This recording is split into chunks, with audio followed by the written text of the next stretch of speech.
नमस्कार दोस्तों, मैं निखिल भारद्वाज स्वागत करता हूं आपका अपने प्रॉपर्टी शो में जिसका नाम है real estate with Nikhil Bhardwaj में। आज हम बात करने वाले हैं 5 वो फैक्टर्स जो इंपैक्ट करते हैं, अफेक्ट करते हैं आपकी प्रॉपर्टी की रीसेल को।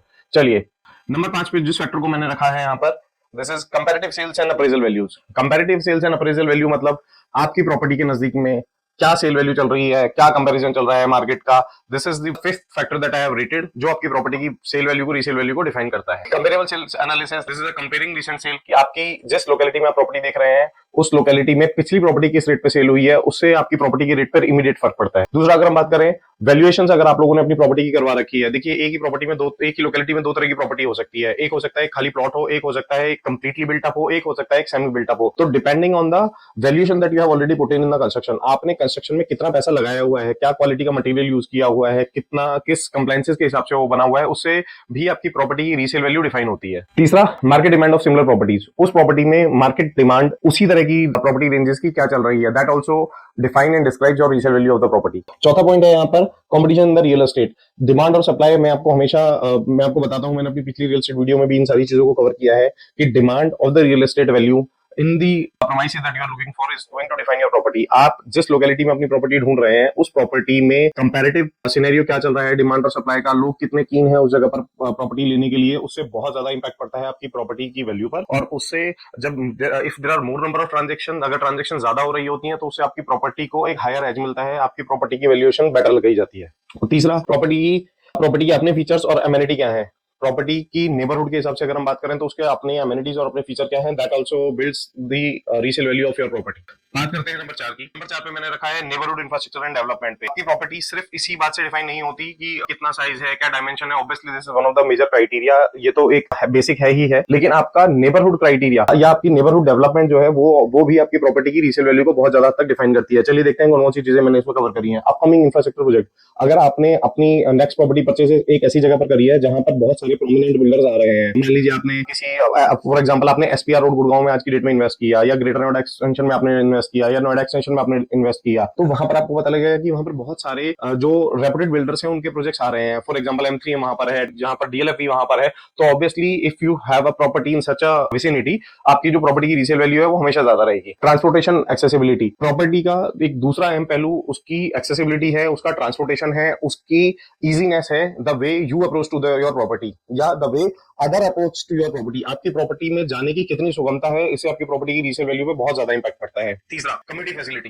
कम्युनिटी फैसिलिटी में आपके रिक्रिएशन एरियाज क्या है आजकल, क्योंकि ग्रुप हाउसिंग्स का ट्रेंड चला हुआ है या फिर एनक्लोज सोसाइटीज का ट्रेंड चला हुआ है, तो वहां पर जिम, आपके social halls, community halls, open areas, close areas, open park, close gaming zone, ये स्विमिंग पूल, ये बहुत सारी अम्यूनिटीज हैं जो उस प्रॉपर्टी को वैल्यू को एनहेंस करने में मदद करती है। So example, if you are going to purchase a new property, तो please make a checklist of these community services also, कि आपकी उस प्रॉपर्टी में कौन कौन सी कम्युनिटी सर्विसेज है, बिकॉज इवेंचुअली आप वहां पर अगले 5 साल 10 साल 20 साल के लिए रहने वाले हैं। जितनी ज्यादा कम्युनिटी सर्विस वहां पर होंगी उतना ही आपको फंक्शनल ईज होगा। It is not about your 4 BHK, your 5 BHK और your Bangla for that matter.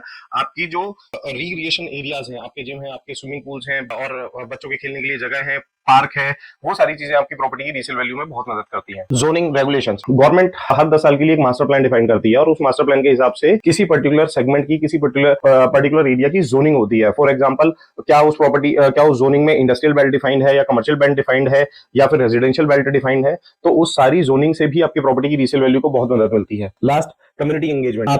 आप जिस सोसाइटी में आप रह रहे हैं या जिस सोसाइटी में आप रहने के लिए एक मन बना रहे हैं, तो वहां पर आपको देखना होगा कि आपकी जो कम्युनिटी है, आपकी जो रेजिडेंस वेलफेयर एसोसिएशन है, वो कितनी एक्टिव है और उनकी कम्युनिटी एक्टिविटीज क्या है। That also brings an edge an value to your property. चलिए बात करते हैं नंबर 3 क्राइटेरिया की, जिसको मैंने स्केल करा है अपने इवैल्यूएशन क्राइटेरिया पे, जहां हम बात करेंगे कि कौन सा वो थर्ड क्राइटेरिया है जो आपकी प्रॉपर्टी को रीसेल वैल्यू बिल्ड करने में मदद करता है। मार्केट ट्रेंड्स एंड इकोनॉमिक, जेब में जितना पैसा होगा उतना ही खर्च करेंगे। बहुत सिंपल सा गेम है। Economy is all about demand and supply. Market rate के इंटरेस्ट और फ्लक्चुएशंस आपकी प्रॉपर्टी के रेट को इंपैक्ट करते हैं। आप लोगों को 2008 से 2011 तक का टाइम याद होगा, जब property rates high, all time high चले गए थे। 2011 से 2014 तक भी प्रॉपर्टी की रेट्स में उतनी स्टेबिलिटी देखने को नहीं मिली थी, and it was all increasing, ever increasing. उसके बाद 2015 से लेकर 2019 तक में एक 4-5 साल का टाइम ऐसा आया था जहां पर इन्फ्लेशन की वजह से थोड़ा सा आपकी प्रॉपर्टी के जो रेट्स थे वो डाउन हो गए थे, लगभग 20 से 25% डाउन हो गए थे। लेकिन अगर मैं पोस्ट कोविड की बात करूं, 2019-2020 से उसके आगे की बात करूं, तो आई एम श्योर आपने ये ये भी नोटिस कराओगे कि आपकी विसिनिटी के या आपकी टारगेट प्रॉपर्टी के अगर आपने इन्वेस्ट किया है और नहीं किया है तो भी आपने देखा होगा कि करीब करीब 2 से 3 गुना property rate all across Delhi NCR या बड़े महानगरों में बढ़ चुके हैं। Inflation, increase in property value, जैसे जैसे इन्फ्लेशन बढ़ता रहता है लोगों की स्पेंडिंग पावर बढ़ती रहती है, लोगों की परचेसिंग पावर बढ़ती रहती है, that also increase your property resale value. आपने किस सोसाइटी में लिया है और वहां पर लोगों की परचेसिंग पावर, इकोनॉमी क्या है, परचेसिंग पावर क्या है वहां पर, उससे भी आपकी प्रॉपर्टी की रीसेल वैल्यू डिफाइन होती है। चौथा बात करेंगे, economy supports healthy real estate. देखिए अगर देश में सब कुछ अच्छा चल रहा है तो it's a good sign for all of us, आप हमारे सबके प्रॉपर्टी के रेट हमेशा बढ़ते चले जाएंगे। बात करते हैं मार्केट ट्रेंड के फोर्थ फैक्टर के बारे में, which is about monitoring local real estate trend. आप irrespective of the economy, irrespective of the other factor that we discussed so far, आपकी लोकल मार्केट का ट्रेंड क्या है, that also brings in the value of your real estate। आपकी particular किसी locality को लेके, आपकी पर्टिकुलर किसी सोसाइटी को लेके उनका अपना ट्रेंड क्या चल रहा है, there could be various factor, उसमें कोई बहुत अच्छी बात हो सकती है या फिर कोई हाल फिलहाल की कोई नेगेटिव घटना हो सकती है which brings up, which takes up और brings down the value of your property. तो अपनी स्पेसिफिक प्रॉपर्टी की लोकेशन के मार्केट ट्रेंड के बारे में, उस एरिया के मार्केट ट्रेंड के बारे में भी आप नजर रख सकते हैं। Last, investor activity also influences the property. आपने सुना होगा अब पिछले 4-5 सालों से पोस्ट कोविड एरा की अगर मैं बात करूं तो मार्केट ट्रेंड चेंज हो चुका है, क्योंकि बहुत सारे इन्वेस्टर्स जो हैं वो किसी प्रोजेक्ट के लॉन्च में प्रॉपर्टीज को ब्लॉक करके बैठ जाते हैं और उसके बाद जैसे जैसे उस पर एक डिमांड बढ़ने लगती है, क्योंकि ऑब्वियसली एक प्रोजेक्ट लॉन्च हुआ और उसमें सारे प्रोजेक्ट सेल हो गए। Godrej is an example, DLF is an example, पिछले हाल फिलहाल के 2-3 महीनों में प्रोजेक्ट्स लॉन्च हुए हैं जो 2 से 3 घंटे के अंदर सेल हो गए। डीएलएफ की बात करूं तो 1100-1150 फ्लैट 3 दिन में सेल हो गए। गोदरेज की बात करूं तो 500 फ्लैट 15 से 20 मिनट में सेल हो गए। तो उसमें कई बार क्या होता है कि जो इन्वेस्टर्स होते हैं वो they also influence the market sale and resale value of your properties। Second criteria number 2 पे जिसको मैंने रखा है property condition and upgrade. Once you move into a property, एक बार आपने एक प्रॉपर्टी खरीद ली और आपने उस प्रॉपर्टी के ऊपर पोजीशन ले लिया, आपने वहां रहना शुरू कर दिया, आपने उस प्रॉपर्टी को यूज करना शुरू कर दिया, तो उसका आपकी is one of the major criteria, मैंने उसको अपने स्केलिंग में 2 नंबर पे रखा है, which defines the resale value of your property. Routine maintenance is one of the key. पीछे मैंने एक प्रॉपर्टी मेंटेनेंस को लेकर एक वीडियो भी डाला हुआ है, you should go and check that video, that why property maintenance is important. Property maintenance क्यों इंपॉर्टेंट है, again since these are interlinked, intertwined, आपस में सब लोग जुड़े हुए हैं, तो यहाँ पर routine maintenance of your property brings lots of value to your property when it comes to resale. आपके प्रॉपर्टी की अगर मैं एजिंग की बात करूं तो एक अच्छी मेंटेनेंस आपकी प्रॉपर्टी को 25 से 30 साल तक फ्रेश रख सकती है। वहीं अगर आप नेग्लिजेंट रहेंगे, आपको 12 से 15 साल में अपनी प्रॉपर्टी के सरिये दिखने लग जाएंगे। अगर आपकी प्रॉपर्टी में बेसमेंट है, बेसमेंट नहीं है, तो आपको अपनी दीवारें पीलिंग ऑफ होती नजर आ जाएंगी, आपके स्ट्रक्चर टूटने लगेंगे, आपकी स्टेयरकेसेस टूटने लगेंगे। This is something that you can observe if you are managing your property in a good shape और in a bad shape. First impression देखिए, जैसे ही प्रॉपर्टी में एक आदमी एंटर करता है, उस प्रॉपर्टी की एक अपनी एनर्जी होती है। Once a person enters into a property, the property brings itself its energy. And if you keep your property in a good condition, सारी चीजें प्रॉपरली होंगी, सारे आपके जो दरवाजे हैं पूरी तरह से अलाइन होंगे, आपके फर्श है अच्छा तरीके से वहां पर उसमें या तो पॉलिश होगा या मेंटेन्ड होगा, या आपकी विंडोज हैं वो प्रॉपरली अलाइंड होंगी, आपके पेंट पॉलिशेस हैं वो अगर प्रॉपरली इंटैक्ट होंगे, तो वो फर्स्ट इंप्रेशन जो आता है वो आपकी प्रॉपर्टी को 2.5 से 3% का इमीडिएट रीसेल वैल्यू देता ही देता है। तो अगर आप अपनी प्रॉपर्टी को रीसेल वैल्यू, अगर आप अपनी प्रॉपर्टी को रीसेल करने की सोच रहे हैं, प्लान बना रहे हैं, तो आई वुड रियली सजेस्ट कि आप एक बार उसका थॉरो मेंटेनेंस करवा लीजिए, क्योंकि depending on your property it will at least give you a impact of 10 to 15% depending on the condition of your property. और हो सकता है उससे ज्यादा भी वो आपको एक वैल्यू एडिशन करके दे दे, और जबकि खर्चा उसका बहुत ज्यादा नहीं होगा, आपके घर के साइज के हिसाब से उसका खर्चा डिसाइड होगा, लेकिन हाँ वैल्यूएशन के हिसाब से 20% का ही नहीं है। किचन एंड बाथरूम्स, अगर जो इन्वेस्टर्स फैमिली होती हैं, पर्टिकुलरली फीमेल्स की बात करूं, they first go and check your kitchen and washroom. वहां पर अगर चीजें इंटैक्ट होंगी तो एक पूरे प्रॉपर्टी को लेकर एक माइंडसेट क्रिएट हो जाता है कि किचन के जो वार्डरोब्स हैं, आपके किचन के जो कैबिनेट्स हैं, अगर वो सारी चीजें इंटैक्ट हैं, आपका वॉशरूम्स इंटैक्ट है, यूरिनल्स इंटैक्ट हैं,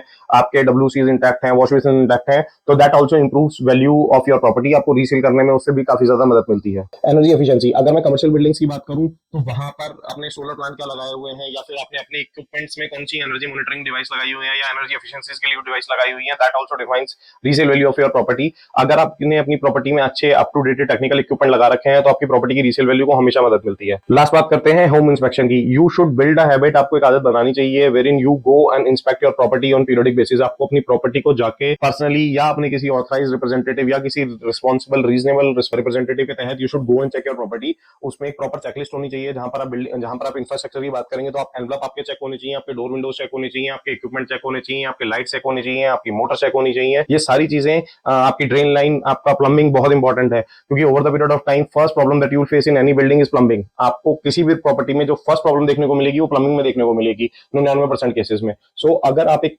क्लीन चेकलिस्ट रखते हैं, if you maintain a routine home inspection checklist, then it will also help you in increasing your property resale value over the period of time. अब हम बात करते हैं अपने टॉप मोस्ट क्राइटेरिया के बारे में which defines your property resale value. Without wasting time चलिए आगे बढ़ते हैं। लोकेशन लोकेशन लोकेशन लोकेशन का कोई ऑल्टरनेट नहीं है। If you are buying a property then location is a must. अगर आप एक प्रॉपर्टी खरीदते हैं तो लोकेशन देख के खरीदते हैं, और अगर आप एक प्रॉपर्टी बेचना चाह रहे हैं तो आप उसको भी, उसमें बहुत इंपॉर्टेंट एक फैक्टर होता है कि शायद वो या तो आपका मॉनेटरी गेन इसमें बहुत ज्यादा एक्सपेक्ट कर रहे हैं आप, या फिर आप उसको किसी बेटर लोकेशन के लिए इन्वेस्ट करना चाह रहे हैं। तो bottom of the line location is the most critical criteria that I have kept here in a resale value of a property. देखते हैं इसमें कौन कौन से एस्पेक्ट्स हमने फर्दर कवर करे हुए हैं। एसेंशियल एमिनिटीज, आपके स्कूल, हॉस्पिटल, ट्रांसपोर्टेशन, ये सारे जो पहलू हैं ये आपकी प्रॉपर्टी की रीसेल वैल्यू में बहुत मदद करते हैं। अगर आपकी एक प्रॉपर्टी किसी hospital, police station, fire brigade station के पास अगर है, प्रॉपर्टी आपकी लोकेट करती है, तो आपकी प्रॉपर्टी की रीसेल वैल्यू में हमेशा आपको मदद मिलेगी। दूसरा, नेबरहुड सराउंडिंग, आपका विसिनिटी कैसी है प्रॉपर्टी की, आपकी नेबरहुड कैसी है, सोसाइटी की क्लीननेस कैसी है, वहां की प्रॉक्सिमिटी कैसी है, रोड्स की अप्रोच कैसी है, उन सारे फैक्टर्स को नजर रखते हुए आपकी प्रॉपर्टी की रीसेल वैल्यू में हमेशा मदद मिलेगी। तीसरा, major job centre, how much your property is a distant away, आपकी प्रॉपर्टी कितनी दूर है किसी मेजर जॉब सेंटर से, या किसी मेजर इंस्टीट्यूशनल एरिया से, या किसी मेजर इंडस्ट्रियल एरिया से, that also defines resale value of your property. More the proximity is, और the balance proximity is, more it is going to be the resale value of your property. जितना आपका वहां से एक balanced distance रहेगा, उतना आप लोगों का वहां पर प्रॉपर्टी की रीसेल वैल्यू में हमेशा आपकी वैल्यू बढ़ती रहेगी। क्योंकि कई बार यूजुअली आप लोगों ने देखा होगा, ट्रेंड क्या होता है कि मेजर जॉब सेंटर्स जो होते हैं या जो इंस्टीट्यूशनल एरियाज होते हैं, वहां पर अगर प्रॉपर्टी हो तो वो प्रॉपर्टी अगर रेजिडेंशियल प्रॉपर्टी है तो over the period of time वो भी कमर्शियल में यूज हो जाती है। Delhi university is an example of it. Cyber city के पीछे का सिकंदरपुर का area is an example of it. आपका मेजर हब सेंटर है, वहां पर मेजर जॉब सेंटर है, मेजर इंस्टीट्यूशन सेंटर है, तो उसके आसपास की जो प्रॉपर्टी है वो over the period of time commercial में चेंज हो गई। एक और उसके अगर हम बात करें तो आज वहां पर 12 से 15 हजार रुपए से लेकर एक बेड का किराया, और अगर हम फ्लैट की बात करें तो 70 से 80 हजार रुपए तक भी आपको वहां पर देखने को मिलता है price trend. Strategic decision and market shift, देखिए प्रॉपर्टी को सेल परचेज के लिए अगर मैं कहूं कि there is no right time as such, there is no bad time as such. As soon as your pocket allow, you should go and make a procurement of your property. आपको जाके उस property को खरीदना चाहिए और देखना चाहिए कि आपके जो मार्केट शिफ्ट है वो किस तरह का चल रहा है। मैं आपको हमेशा सजेस्ट करूंगा 2-3-4% के ऊपर प्रॉपर्टी की डील को कभी मत छोड़िएगा, क्योंकि by the time your payment period will start, जितनी देर में आपको पेमेंट पीरियड आपका स्टार्ट होगा या पेमेंट पीरियड कंप्लीट करने की आपकी टाइमलाइन होगी, तब तक आपको वो ऑलरेडी एस्केलेशन मिल चुका होगा। This is what is a trend as of now going on. तो market trend, strategic decision, these are very key factor that you should decide while selling or reselling your next property. Future growth and future growth potential, आपके neighbourhood में कितना growth potential है, that also gives an edge to your resale value of your property. आपके neighbourhood की development कितनी है, आपने एक ऐसे स्ट्रेटेजिक लोकेशन पे इन्वेस्ट किया था आज से 5 साल पहले, 10 साल पहले, जिसका जोनिंग प्लान के हिसाब से ग्रोथ है, जिसमें आपको दिख रहा है सेक्टर कट गए हैं, लोगों ने आना शुरू कर दिया है, इन्वेस्टमेंट शुरू हो गई है, इंस्टीट्यूशंस बिल्ड होने शुरू हो गए हैं, हॉस्पिटल्स की नींव डल चुकी है, तो वहां पर आपको अगले 2 या 3 साल में जो प्रॉपर्टी की एप्रिसिएशन है वो करीब करीब 70 से 80% आपको देखने को मिल सकती है, depending on the size of your property and obviously the location that you are invested in. तो ये भी आपका जो स्ट्रेटेजिक डिसीजन आपने लिया होगा आज से 5 साल पहले, 10 साल पहले, that also helps in building you the resale value of your property. आज के लिए इतना ही। अब मैं निखिल भारद्वाज लेकर आऊंगा प्रॉपर्टी से जुड़ी कुछ अहम जानकारियां, कुछ ऐसे न्यूआंसेस, कुछ ऐसी बारीकियां जो आपको अपनी नेक्स्ट प्रॉपर्टी परचेज में, नेक्स्ट प्रॉपर्टी खरीद फरोख्त में मदद मिलेगी। तब तक के लिए जुड़े रहिए हमसे। Please do like, subscribe my channel and I keep you informed on the other real estate aspects of the market. मैं आपको मार्केट से जुड़ी और जानकारियां आपके साथ शेयर करता रहूंगा। तब तक के लिए धन्यवाद।